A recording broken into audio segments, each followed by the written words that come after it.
أعوذ بالله من أعوذ بالله من الشيطان الرجيم. السلام عليكم ورحمة الله تعالى وبركاته.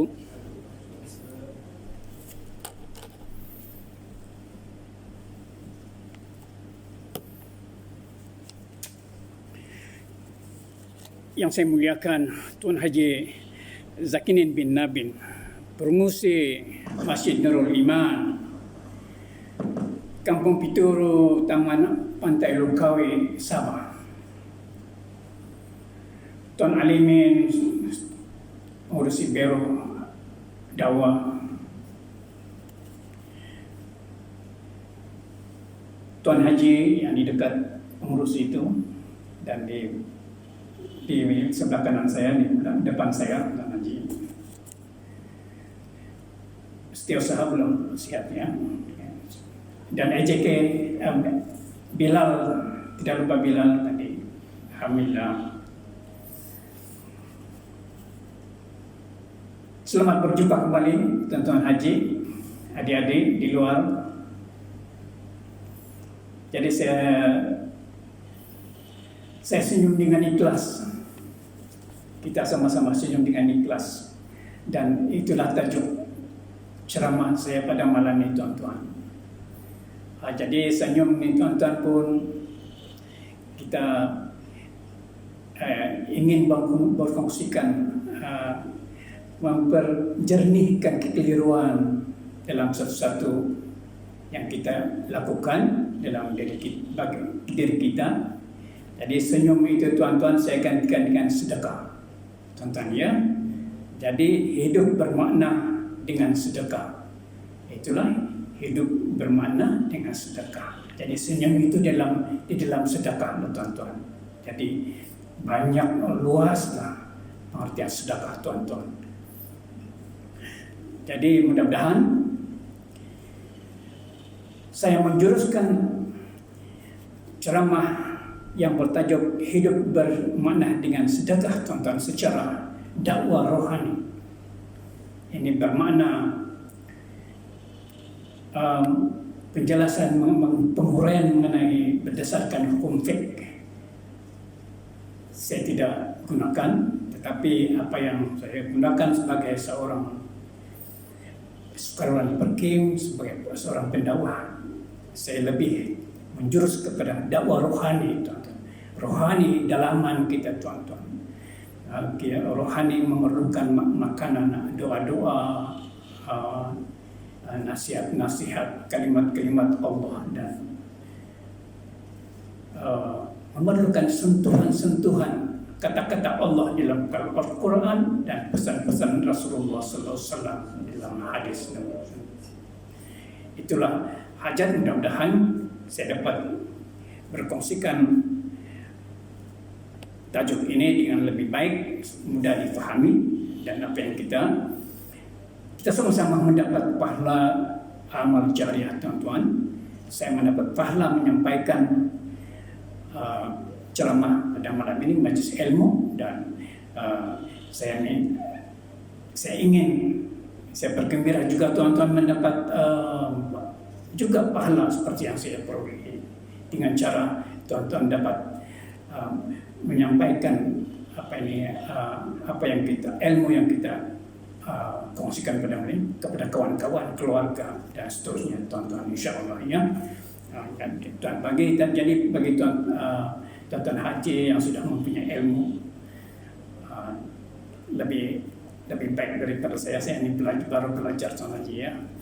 Jadi mudah-mudahan gunakanlah saja sebagai tambahan ilmu saja, insya-Allah. Tuan-tuan yang dihormati sekalian, saya dahulukan dengan doa ringkas.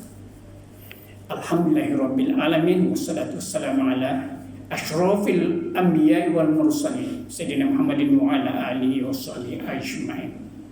Innal hamdalillah nahmaduhu wa nasta'inuhu wa nastaghfiruh wa na'udzu billahi min shururi anfusina wa min sayyiati a'malina. May yahdihillahu fala mudilla lahu wa may yudlil fala hadiya lahu. Allahumma shalli ala sayyidina Muhammad wa ala ali sayyidina Muhammad. Rabbi shrah li sadri wa yassir li amri wahlul 'uqdatam min lisani yafqahu qawli. Allahumma yassir wa la tu'assir wa tamim bil khair. Amma ba'd. Jemaah sekalian, saya mulakan dengan surah Al-Quran ayat surah Al-An'am ayat 160. A'udzubillahi minasyaitonir rajim. Man jaa'a bil hasanati falahu 'asyru amsalha wa man jaa'a bis sayyi'ati fala yujza illa mithlaha wa hum la yuzlamun. Barang siapa yang datang dengan membawa satu kebajikan, maka baginya pahala 10 kali ganda. Barang siapa yang datang dengan membawa satu kejahatan, maka tiadalah dibalasi lebih daripada kejahatan yang sama, dan ia tidak akan dizalim sedikit pun. Itulah janji Allah kepada hambanya, insyaAllah. Tuan-tuan, jelaslah kepada kita berpada sedekah itu amat bermakna kepada dalam kehidupan kita.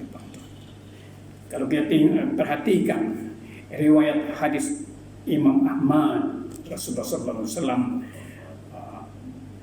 mengenai menjelaskan bagi memiliki makna dalam kehidupan manusia.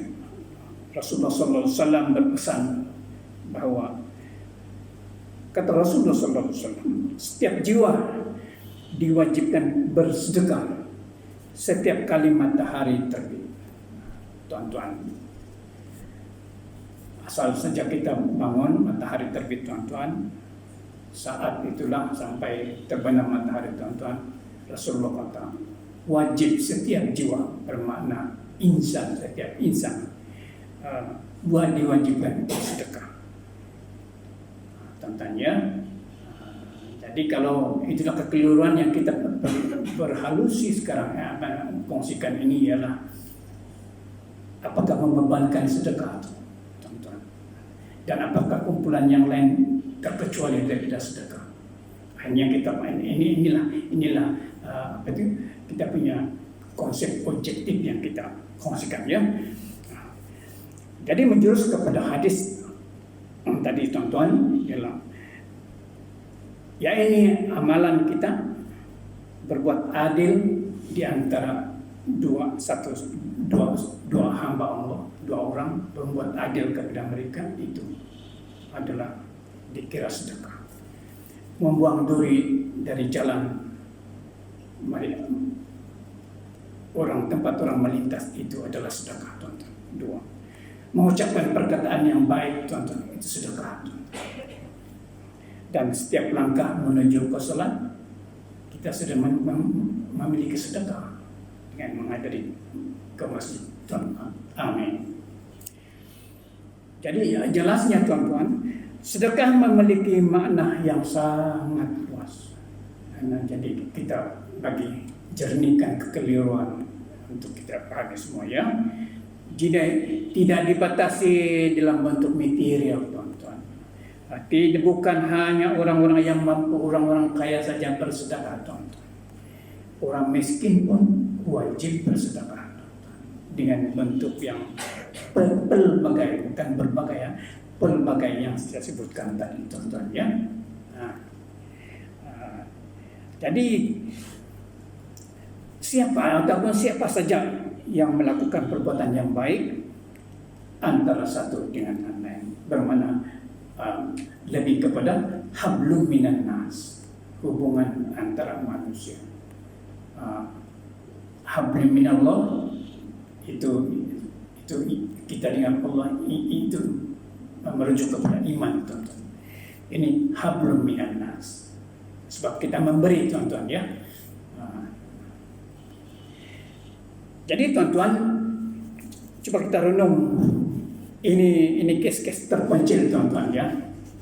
Ada juga kita dengar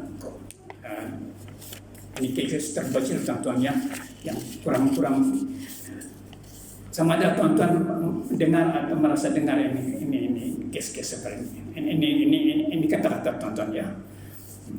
Sudahlah miskin tapi sombong pula. Inilah tuan-tuan. Sudahlah miskin tapi sombong, tuan-tuan ya.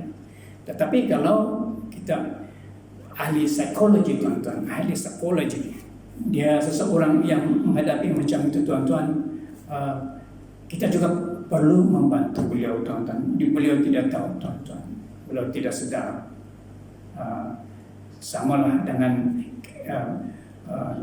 seperti ketak di bawah tempurung, samalah tuan-tuan, sebab ada faktor-faktor dalam kehidupan mangkali dia tuan-tuan. Jadi kita sebab tidak seharusnya mencaci, tapi kalau boleh kita bantu, lebih-lebih kalau kawan karib kita tuan-tuan ya. Jadi tajuk sedekah yang kita kongsikan pada malam ini, kemungkinan tersentuhlah mata hatinya tuan-tuan. Air mata hatinya mengkali mengeluarkan air mata mengkali tuan-tuan. Tersentuhlah rohaninya tuan-tuan insya-Allah, dan akhirnya dapat hidayah. Apabila saja hidayah dapat tuan-tuan, alhamdulillah. Hidayah inayah rahmat tuan-tuan, subhanallah. Apa yang kita buat sudah Allah bagi setiap langkah kita ada pahala tuan-tuan. Tidak sayang tuan-tuan. Kalau sudah pilih hidayah, inayah, rahmat, subhanallah. Jadi tidak dipersoalkan bentuk mana sedikit sedekah tuan-tuan ya. Sebab itu saya kasih belakangkan infak ini tuan-tuan. Sebab saya tidak sedekah dan infak adalah sama. Jadi cuma infak itu daripada bentuk, ada bentuk dia, ada hartanya, ada apa itu sedekah dan bukan sedekah, apa itu zakat dan bukan zakat, bukan zakat, harta pandanya tuan-tuan ya. Jadi ini kita dahulukan sedekah tuan-tuan.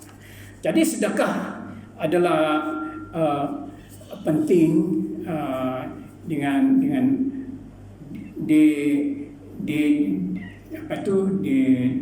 dibantu dengan hasrat dan niat yang suci. Jadi barulah dapat kita mengukir jasa baik pertolongan, katakan macam itu tuan-tuan ya. Jadi kalau seorang muslim itu akan bahagia jika dapat membantu orang lain. Beginilah keadaan tuan-tuan. Jadi kalau kita merasa bahagia apabila kita membantu orang lain tuan-tuan, langkah baiknya tuan-tuan. So inilah yang kita cari hari-hari tuan-tuan untuk bekalan hidup menghadapi kematian. Kawan kita sudah pergi awal dari kita. Jadi tidak ada, inilah ruang-ruang yang kita dapat mengumpul pahala untuk bekalan kita menghadapi kematian tuan-tuan. Jadi kita renungkan lagi satu amalan yang baik tuan-tuan. Ini amalan ini tuan-tuan yang dulu-dulu banyak digunakan, banyak dibuat ini tuan-tuan. Seperti dia ambil orang yang tidak mampu jiran-jirankan, jadi dia ambil tuan-tuan supaya keluarga angkat, anak angkat.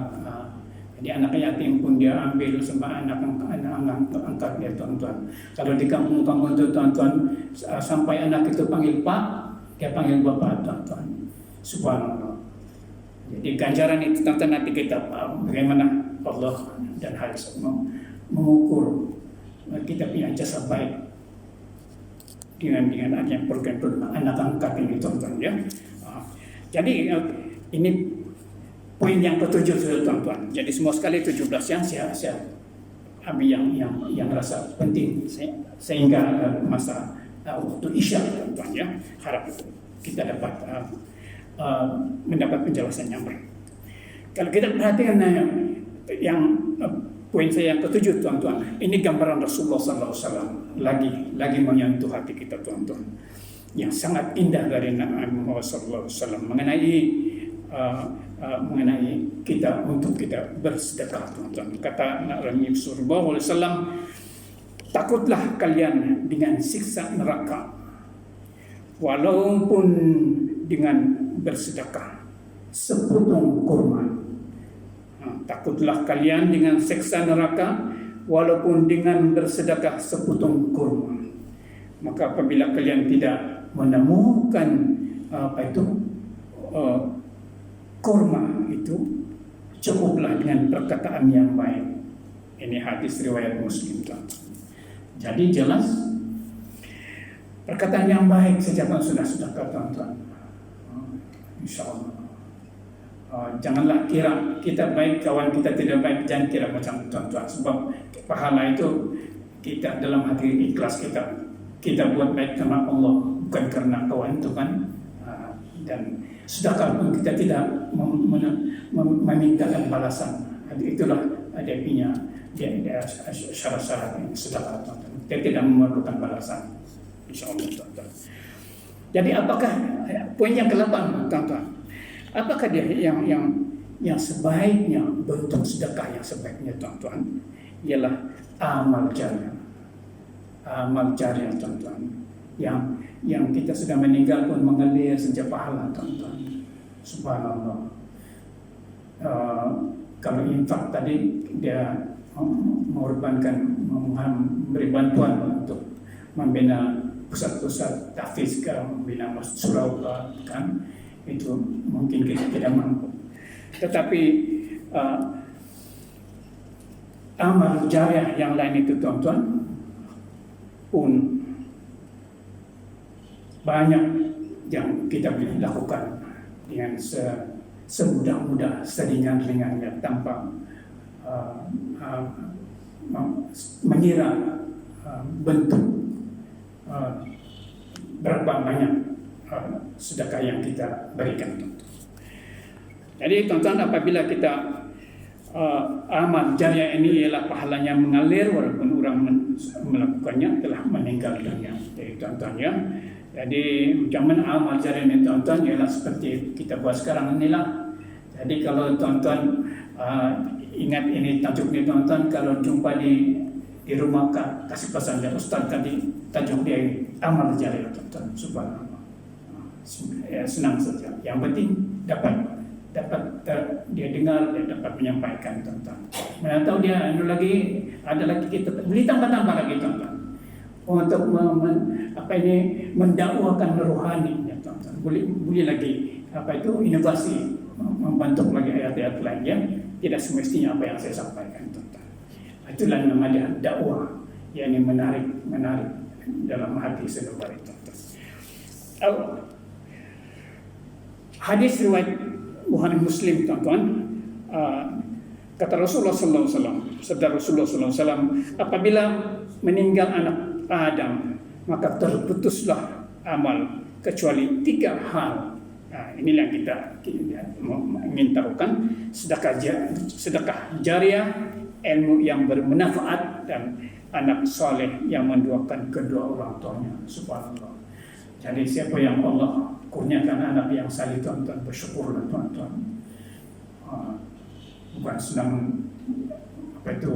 membentuk anak, tuan-tuan. Siapa yang anak 5, tuan-tuan, semua sudah besar. Bulan depan kawin yang nomor 2 terakhir. Tapi baru 4 orang cucu, tuan. Sehat, baru 4 cucu. Jadi umur 64 tahun sudah. Jadi inilah, tuan-tuan, baru mempelajari ini untuk mengumpul keridhaan Allah, tuan-tuan, ya. Hari ini itulah kata Bukhari Muslim, tuan-tuan. Apa tadi itu? Ada 3 hal sedekah, tuan-tuan. Ya, ini amal jariah, sedekah jariah, ilmu yang bermanfaat, dan anak saleh yang mendoakan ibu bapanya, tuan-tuan. Jadi sudah meninggal ibu bapak kan, anak yang saleh, penduri tahlil, subhanallah. Senang hati kepada orang tuanya di alam barzah, tuan-tuan. Subhanallah. Dia pun senang, tuan-tuan, ya. Poin yang ke-9, tuan-tuan. Ini lagi kita gunakan ini kata-kata hikmah. Saya petik ini sebab ini daripada orang pemikir dari Iran, tuan-tuan. Sebab Asia Barat ini sudah tamadun Islam ini di sana, Nabi pun lahir di sana kan. Jadi saya ambil ini, petik ini, pemikir ini. Nama dia Ali Shahriyati, pemikir Muslim asal Iran, dalam bukunya Humanisme antara Islam dan mazhab Barat.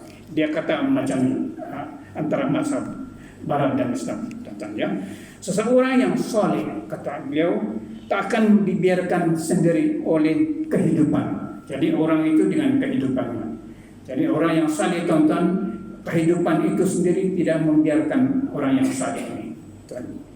Kehidupan akan menggerakkannya, yang hamba Allah, hamba orang saleh, hamba yang orang saleh ini, tuan-tuan. Zaman akan mencatat amal baiknya, tuan-tuan.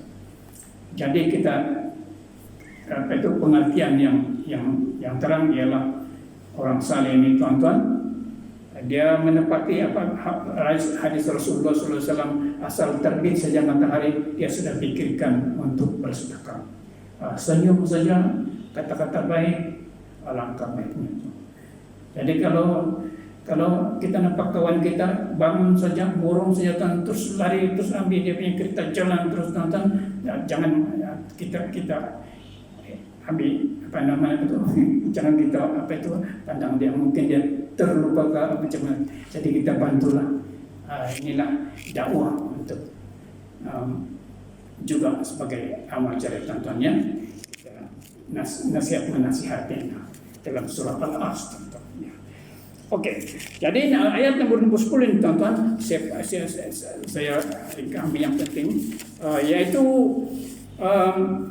masa dulu, tuan-tuan, memang ini amalan bersedekah ini memang satu dia punya kekuatan tamadun Islam, tuan-tuan.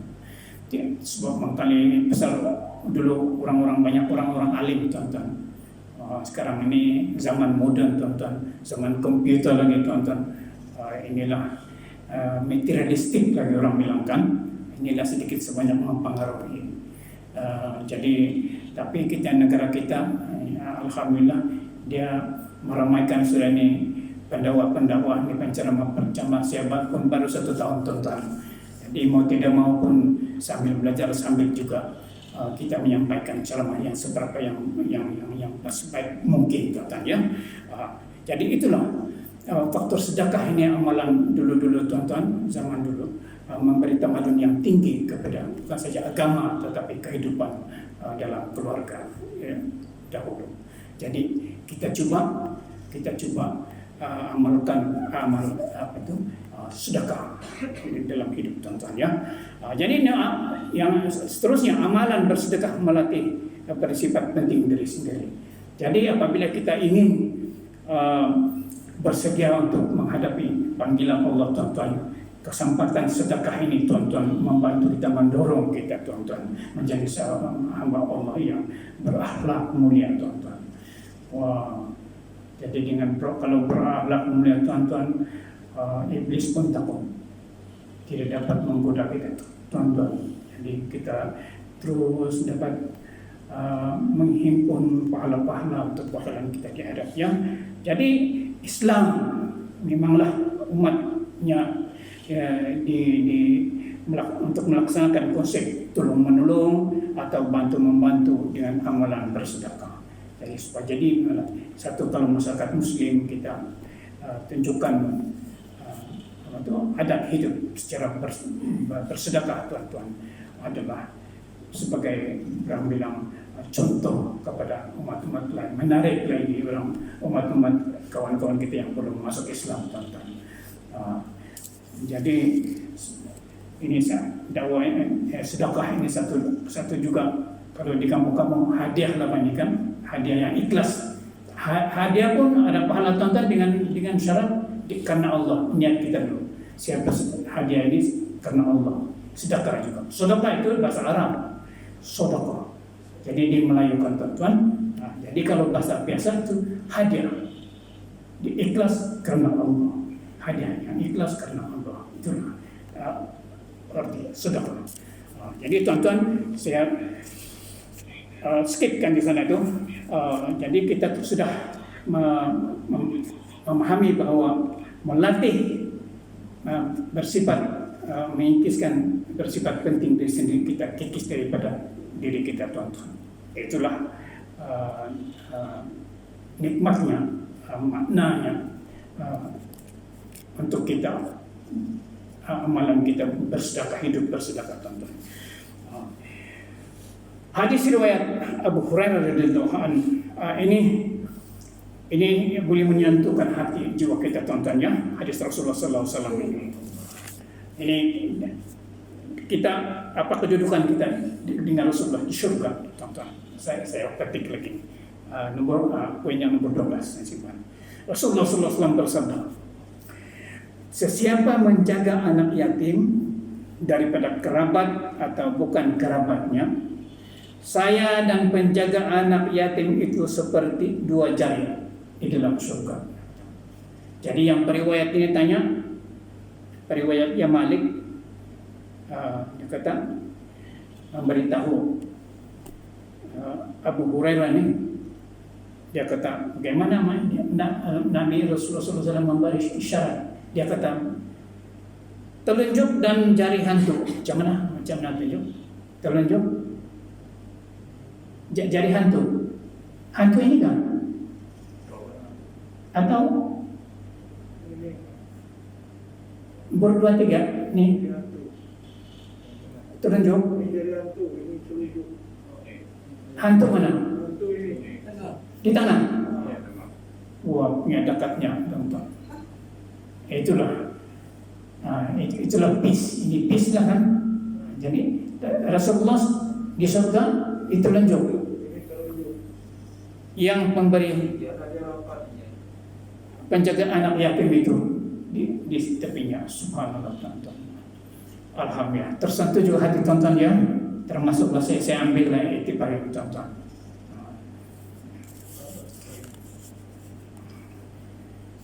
Poin yang ke-12 tonton. Ada 5 lagi. Okay. Ayat 13. Ini daripada surah Al-Baqarah 264. Ini larangan dari Allah supaya yang duduk dengan Rasulullah SAW Nabi itu di surga itu kekal. Ini larangan daripada surah Al-Baqarah ayat 264. Apa kata Allah dalam Al-Quran Al-Baqarah 264? Jangan ungkit-ungkit sedekah kita dan menyakiti. Habis, hilang, percuma, pahala terbang, penat saja kita, kosong. Ungkit-ungkit, kasih menyakitkan lagi hati. Allah, dia sebut lagi pemberianku, Pak, sedekah itu, tingkut. Nah, jadi itulah hukum, itu fik sudah itu, fikah sudah. Itulah hukum membatalkan sedekah ya. Kita ingat saja tuh tuan-tuan ya. Iya. Iya. Kalau bagi terus lari. Kalau menghilang, lebih baik lagi bagi sedekah lupakan. Allah saja, itu lagi bagus. Tonton. Alhamdulillah. Pengurusan tinggal saja bagus. Subhanallah. Jadi kuncinya itulah kunci dia kan, jangan menghitung kita. Jadi kalau cakap begini kan saya ingat saya punya bini. Jangan menghitung kita. Subhanallah. Mau habis sudah kita nih? Berapa menit lagi ya? Ada bilang? Berapa lagi? 10 menit, oke. Nomor 15. Jadi saya cakaplah ini keajaibannya, keajaibanlah ini yang suka bersedekah ini. Ini kalau biasa tabung masjid lah kan. Kalau gitu hilang terus lupakanlah, gitulah. Jadi senyumnya ikhlas lah. Jangan perlu kawan tidak balas itu saja kan menyenangkan hati orang. Jadi tonton ada tujuh lah, saya simpan sini 7 keajaiban luar biasa orang nih yang sudah bersedekah sudah luar biasa. Jadi satunya seperti biasa dia membersihkan dia punya rezeki, dia bersih. Kalau dia ada sedikit silap, masa dia menjual-jual di atas salah timbangan kan, atau dia terkesar-kesar sedikit, dia macam itu buruk itu separuh, jadi dia kasih masuk bakulur, jadi dia bagi saja itu. Dan dapatlah dia membersihkan dengan dia sedekah di mana-mana ya. Sama lah itu kalau yang naik haji ya, fidyah itu macam tu, memberi makan orang miskin. Jadi nomor satu lagi pula ini jadi sedekah itu, amalan sedekah itu kan membersihlah, bukan lagi harta kita, diri kita pun dia bawa seorang yang akhlak yang baik tentu. Jadi senanglah kita menghadapi panggilan Allah Subhanahu Wa Taala. Kalau macam ini tuan-tuan subhanallah, itu iblis pun takut. Iblis pun nangis, dia tidak dapat membawa untuk sebagai kawan dia tuan-tuan. Jadi kita ingat tuan-tuan, sejak Nabi Adam Allah izinkan itu iblis, buatlah punya kerja, dia bilang apabila orang yang beriman tidak akan mengikuti kamu, dia bilang Allah beritahu, dia izinkan. Nomor 2 tuan-tuan, hikmah infak, berarti sebut infak lah kan. Jadi dia infak ini Al-Baqarah, janji Allah Al-Baqarah 261, Allah menjanjikan rezeki kita bertambah 10 kali ganda. Tuan-tuan subhanallah. Ini Allah. Jadi kita kawan kita juga terasa sikit-sikit tiba-tiba penuh sudah kedai runcit. Subhanallah. Contoh kan. Jadi tiba-tiba terus terpikir luar biasa. Jadi kita harus bersyukur, iman Allah tambah kita punya rezeki kita tuan-tuan. Yang ketiga, menolak bala dan musibah.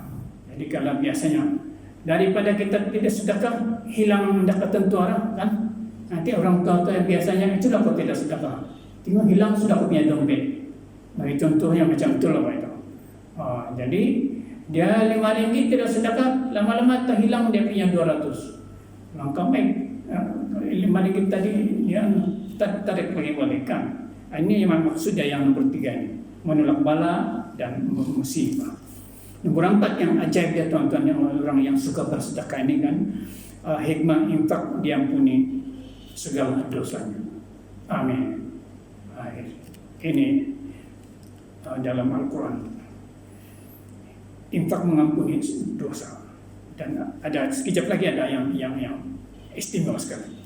Nomor 6, dia sedekah ini tuan-tuan kan, dia menyempurnakan kita punya kecacatan kita punya ibadah kita.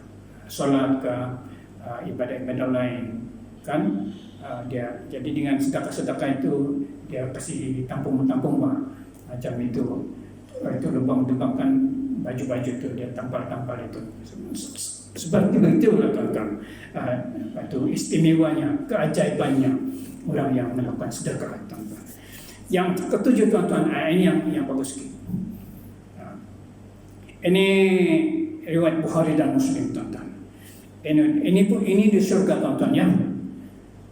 Jadi banyak ribu-ribu hamba Allah kan, umat Muhammad ini. Tapi yang ada pintu khas tuan-tuan. Yang kuat puasa ada lupa dia punya saya lupa dia punya gelaran dalam pintu surga tuan. Bagus sholat itu yang kuat sembahyang. Orang yang alim tuan-tuan yang kuat sembahyang kan, dia ada pintu di surga khas, bagus sholat. Ini orang yang alim ini dia masuk sini dalam surga itu, bagus sholat.